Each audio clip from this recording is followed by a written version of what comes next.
बांग्लादेश में कट्टरपंथियों का आतंक लगातार जारी है। कई अवामी लीग नेताओं के शव बरामद किए गए हैं। परिवार के सदस्यों के शव बरामद किए गए। 29 नेताओं सदस्यों के शव मिले हैं। बांग्लादेशी मीडिया के हवाले से ये बड़ी खबर निकलकर सामने आ रही है। बांग्लादेश में न सिर्फ प्रदर्शनकारी प्रधानमंत्री आवास में दाखिल हुए, बल्कि राजधानी ढाका और उसके बाहर भी हसीना के अवामी लीग सरकार के मंत्रियों, पार्टी सांसदों और नेताओं के आवासों और व्यापारिक प्रतिष्ठानों पर भी हमला किया गया। कई सरकारी दफ्तरों में आग लगा दी गई। स्थानीय मीडिया रिपोर्ट के अनुसार राजधानी और विभिन्न स्थानों पर हिंसा, हिंदू मंदिरों पर हमले और बड़े पैमाने पर लूटपाट में करीब 100 लोग मारे गए हैं। और यहां पर अवामी लीग के जो नेता थे उनके घरों से अब शव बरामद किए गए हैं। 29 नेताओं के सदस्यों के शव मिले हैं यहां पर। तो बांग्लादेशी मीडिया के हवाले से ये बड़ी खबर सामने आ रही है। अधिक अपडेट के लिए लगातार हमारे सहयोगी रानिक हमारे साथ जुड़े हुए हैं। रानिक, देखिए, लगातार मौत की खबरें अभी भी बांग्लादेश से निकलकर आ रही है। 29 नेताओं के सदस्यों के शव मिले हैं। एकदम देखिए, बांग्लादेश का जो मीडिया है उनके तरफ से जो खबर आ रहा है उसमें पूरा जो मामला उसमें बोला जा रहा है कि आवामी लीग यानी शेख हसीना का जो पार्टी, वो आवामी लीग का जो लीडर्स है, उसका जो नेता है, उनका जो सपोर्टर्स है, उनके घरों के ऊपर चुन चुन कर हमला किया जा रहा है। जैसे कि कल बांग्लादेश मीडिया का जो रिपोर्ट, उनके मुताबिक 29 डेड बॉडी रिकवर किया गया है घर के अंदर से। यानी जिस घर में आग लगाया गया था, बहुत सारे घरों में आग लगा गया था, ये सब घर के अंदर से बहुत सारे डेड बॉडीज रिकवर हुआ है। आवामी लीग का एक लीडर, उनके घर से 6 डेड बॉडी रिकवर हुआ है, जो कि कहा जा रहा है कि वो आवामी लीग का जो नेता, उनका और उनका परिवार सब एक साथ वो आग के लपट में आए और उन लोगों का मौत हो गया। इसी तरीके से करीब 100 के ऊपर मौतें अभी हो चुका है। ये शेख हसीना का रेजिग्नेशन के दिन यानी 5 तारीख से लेकर 6 तारीख रात तक ये पूरा एक दिन में 24 घंटे में करीब 100 के ऊपर मौत हो चुका है, जिसमें 29 डेड बॉडी घर के अंदर से, यानी उनको कोई सुविधा ही नहीं मिला कि वो घर से बाहर आ पाए। इस तरीके का कोई चांस ही नहीं मिला उन लोगों को, और घर के अंदर से ये डेड बॉडी रिकवर हुआ। इसी बात को ही हम लोग दोहरा रहे थे कि बांग्लादेश के अंदर में जो सिविल वॉर चल रहा है, ये सिविल वॉर कंट्रोल करना ही अभी बांग्लादेश का जो आर्मी है, इनके पास सबसे बड़ा चैलेंज है।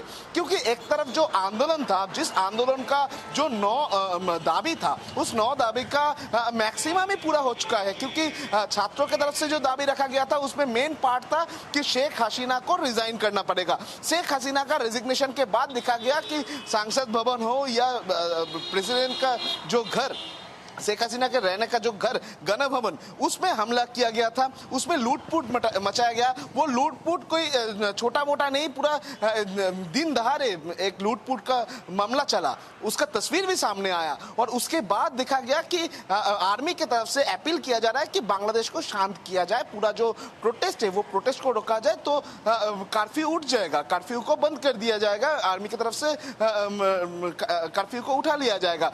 मगर दूसरी तरफ ये आर्मी की तरफ से ये वर्षन देने के बाद ही दिखा गया कि बांग्लादेश के अंदर में सिविल वॉर दूसरा एक रूप ले लिया। दूसरा क्या रूप? एक तरफ आवामी लीग का जो लीडर्स है, आवामी लीग का जो नेता है, उनके ऊपर हमला हो रहा है।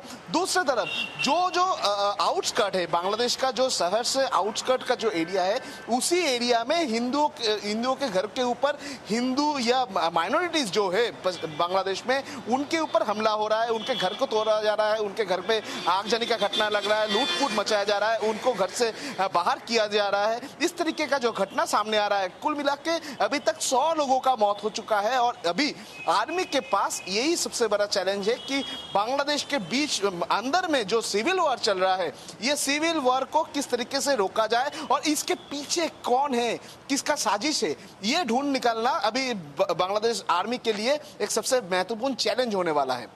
ठीक है रानिक, रुक करेंगे आपका, बने रहिए हमारे साथ। एक और बड़ी खबर फिलहाल सामने आ रही है। बांग्लादेश में जेल तोड़कर भागे हैं कई आतंकी, जेल से फरार हैं आतंकी, हिंदुओं पर कर रहे हैं हमला। 500 से ज्यादा कैदी और आतंकी फरार हो चुके हैं जेल से। चटगांव में 6 पुलिस थानों को जलाया गया है। तो बड़ी खबर आपको बता रहे हैं कि अब आतंकी जो हैं, खूंखार आतंकी जो हैं वो जेल से भागे हैं बांग्लादेश की, और इसको लेकर अब चिंता जो है और भी बढ़ सकती है। और हिंदुस्तान और बांग्लादेश के बॉर्डर पर चटगांव में 6 पुलिस थानों को जलाया गया है। जेल से फरार आतंकी हैं, 500 से ज्यादा इनकी संख्या बताई जा रही है जो कैदी फरार हुए हैं। और फिलहाल के लिए चटगांव में इन्होंने 6 पुलिस थानों में आग लगा दी है। बांग्लादेश में जेल तोड़कर ये आतंकी भागे हैं। अधिक अपडेट के लिए हमारे सहयोगी रैनिक हमारे साथ लगातार जुड़े हुए हैं।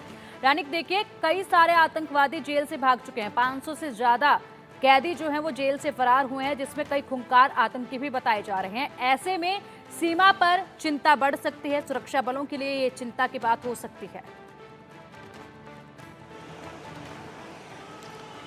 एकदम ही देखिए, जिस तरीके का हादसा बांग्लादेश में घट रहा है उसमें कल ये जो आप बात बता रहे हैं कि 2 घटना सबसे दुख जताने के लिए है, क्योंकि एक तरफ जब बांग्लादेश में एक आंदोलन चल रहा है, दूसरी तरफ ये आंदोलन का रूप दूसरी तरफ लिया। क्या लिया? जो बांग्लादेश का जो सेंट्रल जेल है वो सेंट्रल जेल को तोड़ा गया।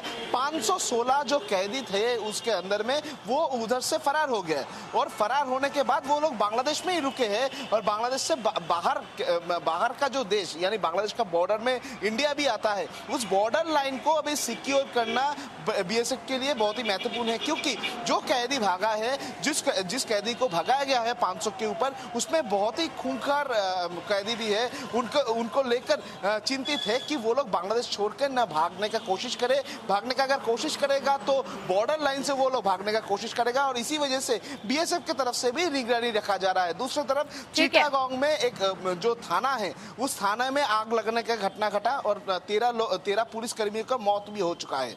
ठीक है रानिक, बहुत बहुत शुक्रिया आपका ये अपडेट हम तक पहुंचाने